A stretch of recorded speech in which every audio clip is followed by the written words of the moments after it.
Assalamu alaikum wa rahmatullah wa barakatuh. Bonjour chers frères et chères sœurs en islam.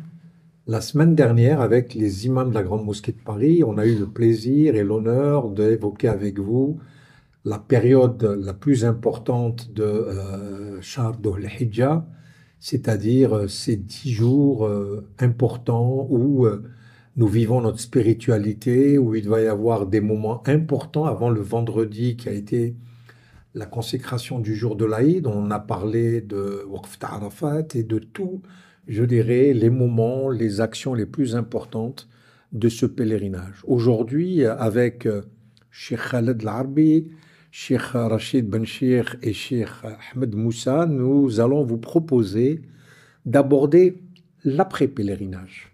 Nous sommes quelques jours après la célébration de l'Aïd al-Adha. Aujourd'hui, nous vous proposons donc d'aborder le sujet de l'après-pèlerinage. Et je demanderai directement à notre Cheikh Khaled, notre imam, comment Rasoul sallallahu alayhi wa sallam, notre prophète bien-aimé, a abordé le pèlerinage, combien de temps il est resté après ce grand pèlerinage et son fameux discours, ce qu'on a appelé Khutbat al-Wada'.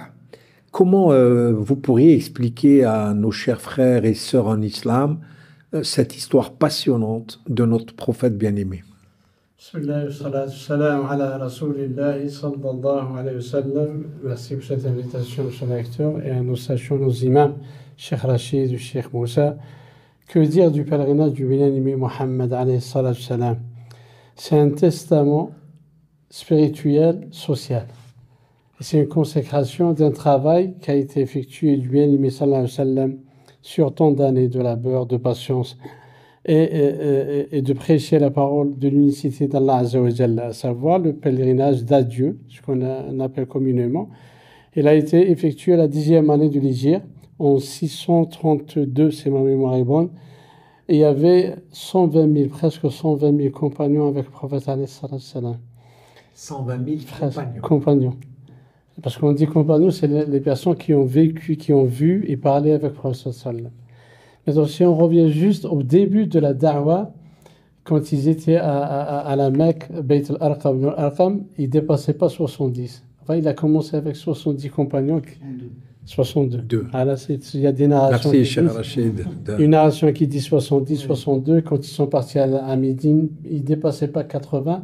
Mais c'est eux qui étaient les fondations de la future communauté musulmane. Donc il a commencé avec ses compagnons. Il est arrivé au pèlerinage d'adieu à la Mecque, 120 000. 632. 632, la 10e année de l'Hégire, Machair, si je ne me trompe pas. Oui, c'est en 632, il y avait 120 000 compagnons. Et tout le monde était derrière le prophète sallam. Et quand il a fait son khutbat al-wada', parce qu'il a dit à la fin, peut-être que je ne vais plus vous revoir après cette dernière année, effectivement. Il a été dit, il y a aussi des narrations assez différentes, il est resté pas plus de 3 mois après son pèlerinage. Et il avait 63 ans. 63 ans, le bien-aimé alayhi salam. Il a fait une seule fois le pèlerinage, une seule fois dans sa vie. Pas deux, pas trois, enfin. Mais un pèlerinage qui a laissé des traces, qui a laissé chez nous les musulmans des fondations, une base sur laquelle on peut travailler. Il a donné le droit à toute personne qui a le droit ou qui avait à l'époque le droit. Il a donné tous les droits à la femme. Il a donné tous les droits aux hommes. Il a instauré une certaine, on va dire, une plateforme sur laquelle on est aujourd'hui en train de parler et de pratiquer notre culte. Quand il dit pour les femmes, elles sont qawarir, c'est-à-dire il dit prenez soin d'eux. Il a donné une place, la plus importante place à la femme, le bien-aimé alayhi salam, de son vécu. Il nous l'a appris. Et pendant le pèlerinage, il a aussi parlé de riba, de l'usure, à ce moment-là. Il a parlé aussi le droit et surtout la sacralité de la vie humaine, qu'on ne peut pas toucher à une vie humaine. Et quand il a commencé son prêche, et sûr, ils sont avec moi pour me corriger, il n'a pas dit ayyuhal mu'minun, il a dit ayyuhan nas, oh vous les gens. Il a fait rentrer tout le monde dans cette C'est-à-dire catégorie. qu'il parle à la fois aux musulmans, Il parle mais à Ayyuhan-nas. tout le reste de Et l'humanité. là, il a parlé Ayyuhan-nas. Dans certains cas, il parlait aux musulmans. Quand il dit Mabal ou Aqwami, qu'en est-il de certaines personnes qui disaient tel et tel. Mais là, il a commencé, c'est Ayyuhan-nas. Donc, il savait ce qu'il disait. Et il nous a parlé de la vie ici-bas, d'être comme Allah l'a voulu qu'on soit, c'est-à-dire des bons musulmans, al-Muhammadiyin, c'est-à-dire suivre les prescriptions d'Allah, s'éloigner de ses interdits et rester devant tout ce qui est le sam'u wa ta'a wal inqiyad biduni talakku. Et il nous a dit, vous avez deux choses, si vous y tenez, rien ne vous touchera. Kitab Allah, c'est le Coran, c'est notre guide. Wa sunnat al-Nabi sallallahu alayhi wa sallam, c'est la tradition prophétique. Ensuite, à travers tout ce parcours, il nous a appris comment on peut vivre avec le Coran, comment on peut lire, comment on peut méditer et comment on peut le mettre en pratique. Et le prophète, c'était le premier à avoir mis en pratique tout ce qu'il y avait dans le Coran. D'où cette narration prophétique quand on posa la question à notre mère Aïcha, décris-nous le prophète, comment il était. Elle disait, c'est une métaphore, c'était un Coran qui marchait sur deux pieds. Un Coran qui marchait sur deux pieds, c'est-à-dire tout ce qu'il y avait dans le Coran, c'était le premier à le mettre en pratique. Et c'est ce qui nous est demandé, nous, aujourd'hui. Nous, on a beau à dire être musulman, mais l'islam, c'est pas juste des paroles qui ne dépassent pas les lèvres.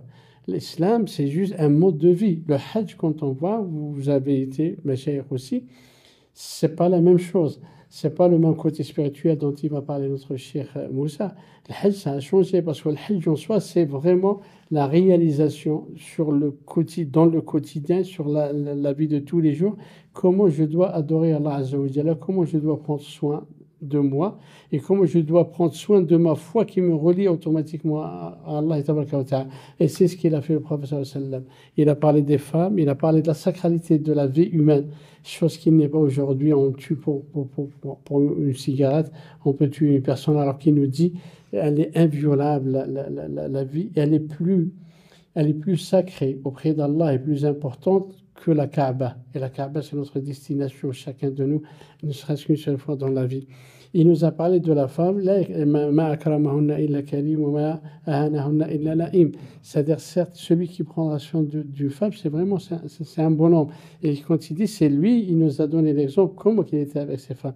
Et là, ce fameux jour du pèlerinage d'adieu, quand il parle là, il instaura les bases de cette belle religion. Ensuite, à la fin, quand il dit tout le monde, ou presque les amis intimes du prophète c'est-à-dire, savaient que c'était son dernier pèlerinage, qu'il allait partir.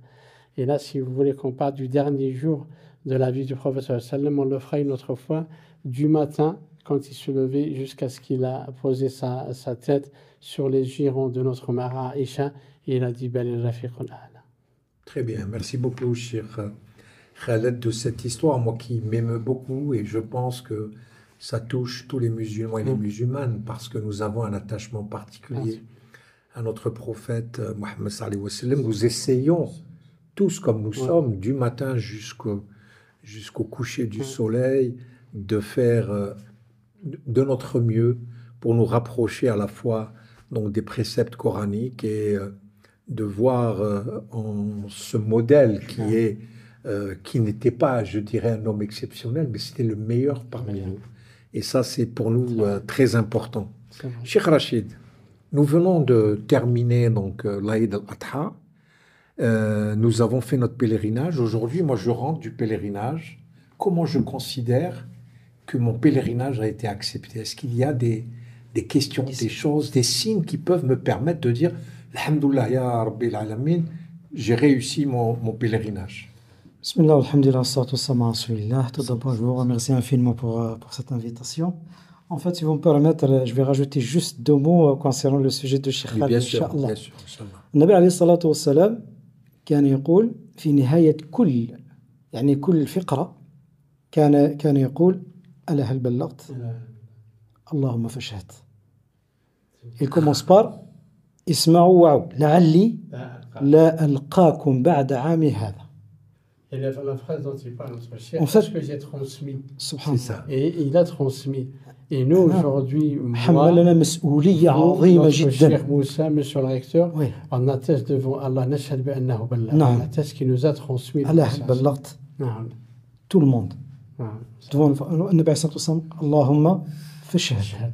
يعني لا إله إلا محمد رسول الله On جملة يعني بليغة وعميقة جدا. C'est ça.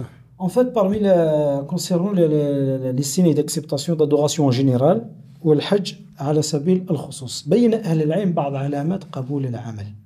من علامات قبول العمل أن الإنسان يواظب على العمل. قال أهل العلم من علامات الحسنة قبول الحسنة بعدها، أي إنسان يتقرب إلى الله عز وجل بهذه الطاعة بهذه العبادة بهذا الفرض بهذا الواجب، ثم بعد أن يكمل هذا الواجب يتبعه بحسنات أخرى، يعني بطاعات أخرى وبقربات أخرى.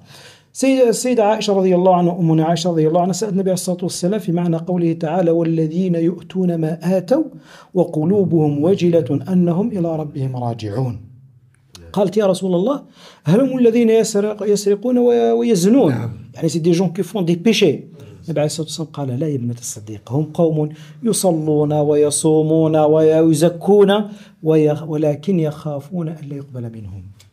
خوفهم على أن لا تقبل منهم طاعتهم وعبادتهم جعلهم يجتهدون أكثر في الاستزادة في طلب الأجر والمثوبة. قال أهل العلم من بين علامات قبول الحج أن الحاج يعود من الحج وهو مقبل إلى الله، مقبل على الله سبحانه وتعالى، يعني عنده يعني هدف واحد فقط، هو كيف يرضي الله سبحانه وتعالى، يقبل على الله سبحانه وتعالى، يكون إنسان il insiste beaucoup plus sur la vie de dollar، يعني كيف يرضى الله سبحانه وتعالى عليه، يعني يقوم بالواجبات، يبتعد على كل المحرمات، يبتعد على كل المناهي، لأن حتى يعني في العرف الاجتماعي عندنا كيف ظهرت كلمة الحاج؟ أنا كاين الناس يقولوا بلي اسم الحاج هذا اسم شهرة، هو في أصله ليس اسم شهرة، أن الناس كانت يعني تساعد التائب على توبته، كي نقول لك يا حاج يعني ذكرتك بأنك كنت في يوم من الأيام ضيف من ضيوف الله سبحانه وتعالى، والضيف الذي ينزل عند الكريم الذي انتهى عنده الكرم والله سبحانه وتعالى الله عز وجل أكرمه. لذلك عندما تذكر بأنك حاج هذا الإنسان ربما حتى ولا جت النفس تاعو باش يعني تاخذ شوية يولي للطريق. كان المجتمع بصفة عامة كان يعني يساعد الحاج، هذا ليس بين قوسين فقط، هذا ليس اسم شهرة، إنما هو مما يعني ظهر في العرف الاجتماعي قديما، يعني يذكرون الحاج بمنزلته وأنه نزل ضيفا عند الله سبحانه وتعالى حتى يحافظ على حجه. إذن قلنا الوجل يعني دائما حريص على أن تكون طاعته مقبولة، ويكون يعني ممن يتبعون الطاعة طاعات. بعد إتمام الحج يأتي هذا الإنسان يحافظ على العبادات، يحافظ على ما أوجبه الله سبحانه وتعالى عليه، الصلاة، الزكاة، الصوم، يحرص على الصدقة، يحرص على إصلاح ذات البين. هو كما قال النبي عليه الصلاة والسلام يعني في بداية رمضان وينادي مناد يا باغي الخير أقبل، يعني هو فاعل خير باغي خير، الهدف تاعه ينشر الخير ويساعد الناس طالبا لطاعة الله سبحانه وتعالى. في المقابل يبتعد على كل ما يغضب الله سبحانه وتعالى. هذا الإنسان من علامات قبول العمل أنه يأتي عازم، ويعني il fait le maximum pour qu'il soit une clé de bien، يكون مفتاح للخير ومغلاق للشر بصفة عامة، حتى يكون هذه من العلامات العامة لقبول الطاعة عموما والحج على سبيل الخصوص. وهذا كاين je dirais une tradition populaire qui dit que كي نرجع حج كاع لي بيشي تاع زمان. C'est une tradition politique. الحديث حديث فلم يرفض ولم يصر، يعني في لا بيريود هذيك تاع الحج يعني حافظ على حجه من كل ما قد ينقص أجره. نعم. النبي صلى الله عليه وسلم قال رجع من حجه كيوم ولدته أمه. هذه في بلانش. C'est une renaissance. Une naissance de nouveau. En fait, c'est comme si sa Milad date d'anniversaire, ça sera cette année. Le 0 jour. Le 0 jour, tout à fait. Voilà. أو نزاد بجديد نعم. تسمى كلش بيض في قلبه. لا أكثر من زاد جديد. باسكو علاش نحل الله عز وجل الذنوب والمعاصي، ولكن القربات والطاعات لا تزال مكتوبة في صحيفته. لهذا يحافظ دائما. Il insiste pour qu'il soit toujours la feuille il reste blanche إن شاء الله. Toujours. نعم، باش يلقى الله عز وجل بتلك الصفحة بيضاء Si je ناصعة. donne une métaphore, vu que monsieur le recteur, c'est un avocat, c'est comme on dit, le casier judiciaire, il est vierge. Ben, celui qui revient de la Mecque, il est vierge. C'est une feuille blanche. Ils enlèvent tout. Tout a Toutes été les condamnations. Toutes les condamnations, voilà, monsieur le recteur. Merci pour Il doit le garder comme une feuille blanche. Être comme ça. Merci, Cheikhna. Alors, au-delà des aspects matériels, des aspects d'organisation du pèlerinage, il y a un aspect aussi important qui est, je dirais, ce hajj spirituel, ce hajj de l'éthique. Alors, Cheikh Ahmed, que pouvez-vous nous dire sur cette allégation que le hajj, c'est un moment d'éthique et un moment de grande spiritualité? بسم الله الرحمن الرحيم، والصلاة والسلام على سيدنا محمد في الأولين والآخرين. شكرا السيد العميد على هذه الدعوة الطيبة المباركة. في الحقيقة أن الحج يسمى بالحج الأخلاقي أو الحج الروحي، وسنعرف ذلك. الله سبحانه وتعالى لما النبي عليه الصلاة والسلام الحديث المعروف بني الإسلام على 5، لكن الحج لمن استطاع إليه سبيلا. لكن الملاحظ أن الآية التي ذكر الله عز وجل فيها الحج لم ينسب الله سبحانه وتعالى الفرض لنفسه. ما قالش أنا اللي فرضت عليكم الحج. ماذا قال؟ قال الله سبحانه وتعالى الحج أشهر معلومات فمن فرض فيهن الحج فلا رفث ولا فسوق ولا جدال في الحج. ما معنى هذا؟ كي نقول لك أنا فرضت عليك حاجة سي اوبليغاسيون باش دير هذيك الحاجة، سي با لو ميم سونس كي تقول أنا فرضت على أنا راني اوبليجي على روحي ندير هذه الحاجة. الله عز وجل فرض في هذه الآية الحج أشهر معلومات، فمن فرض قال لك أنت فرضت على نفسك الحج، مش أنا اللي فرضتها عليك. وهذه ان غران سونس. لماذا؟ لأنه الإنسان لما يفرض على نفسه حاجة يروح لها بقناعة، لأن الحج هو مسؤولية. الحج هو ان غران ريسبونسابيليتي يعني للإنسان الحاج. فالمسؤولية ما هي؟ هي المسؤولية الأخلاقية. المسؤولية موش الحج موش فرض ديني أو فرض أخلاقي، وهنا الحاج ينبغي أن يعرف هذا. لماذا فرض أخلاقي؟ نتابع الآية ماذا تقول. الحج أشهر معلومات فمن فرض فيهن الحج فلا رفث ولا فسوق ولا جدال في الحج. قال لك إذا ذهبت الحج فلا تجادل ولا يعني تتبع الشهوات ولا تكثر من المراء يعني الكلام الزائد ولا اللغو الزائد. هذه كلها أخلاقيات وليست فروض دينية. يعني الأخلاق فرض ديني لكن ليست فروض دينية كالمعتاد كالصيام كالصلاة إلى غير ذلك. لذلك هنا الحج قال لك إذا جاك حاج وقال لك يعني ما تكش تجادلوا في موضوع ولا تهضر معه في موضوع، لأنك في موسم الطاعات، موسم تهذب فيه النفس. وهنا ينتقل الحاج من الفرض الديني إلى الفرض الأخلاقي إلى الفرض الروحي. يرجع الحاج وهو يرجع إلى منزله إلى أحبابه إلى جيرانه محملا كما قال الشيخ بكلمة الحاج الذي يعني عنده اعتبار اجتماعي كبير في المجتمع.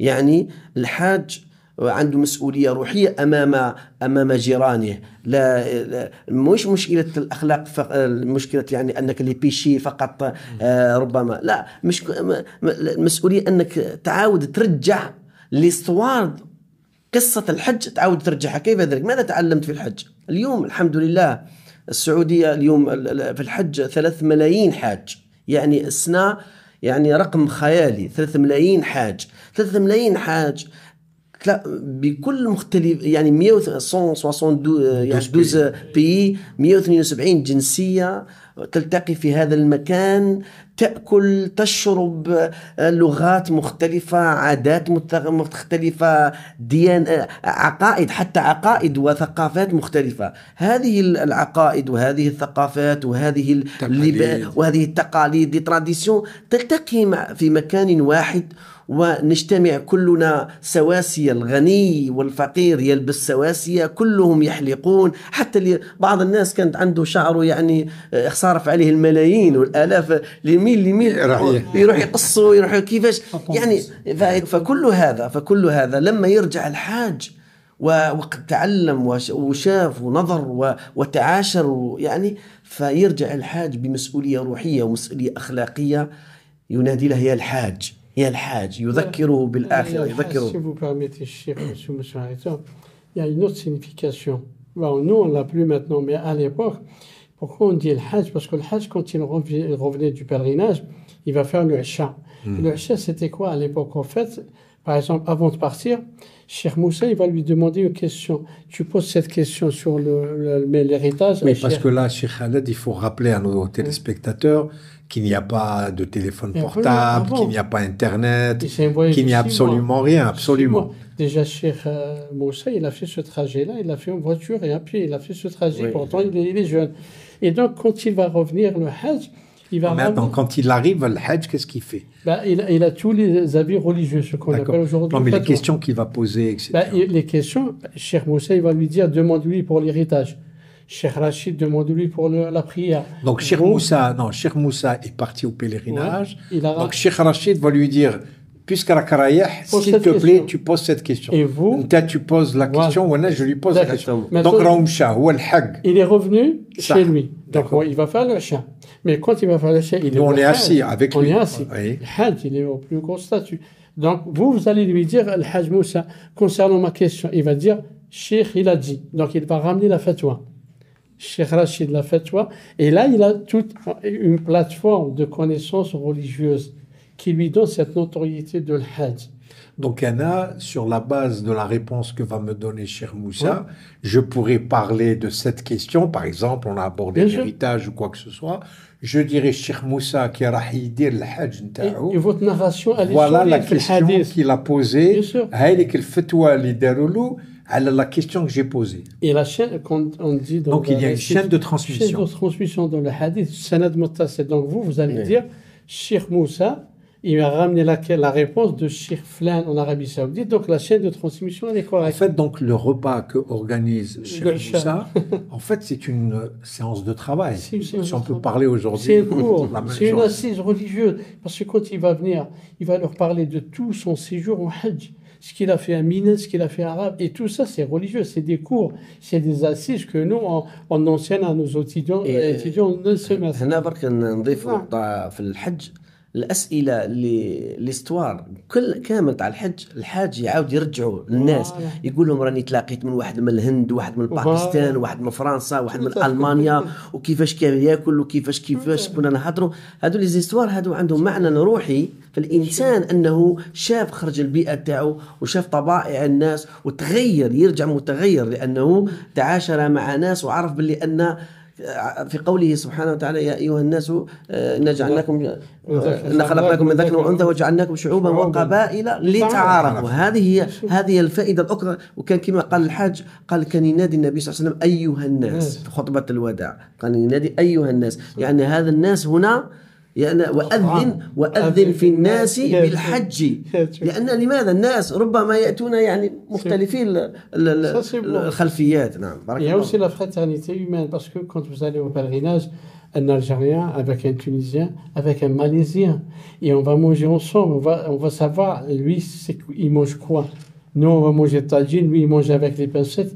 Et cette relation humaine, ça renforce notre foi et ça renforce le verset coranique. La farqa bayna arabiyyin wa ajamiyyin illa bittaqwa. يعني آخر نقطة نضيفها، سبحان الله، يعني الآن جاتني هذه الفكرة أنه لما يتلاقى الحج حتى تكون عندهم مشاكل سياسية، ربما حروب بين بلدان، ويكونوا متلاقين يعني في هذيك المكان، مناسبة للحوار، مناسبة لتبادل الأفكار، مناسبة لأنه يجمعنا الدين ويجمعنا الإسلام وتجمعنا، فهنا تتلاشى كل العداوات السياسية وكل الحروب وترجع الأمور إلى يعني الأخوة الإنسانية والأخوة الدينية.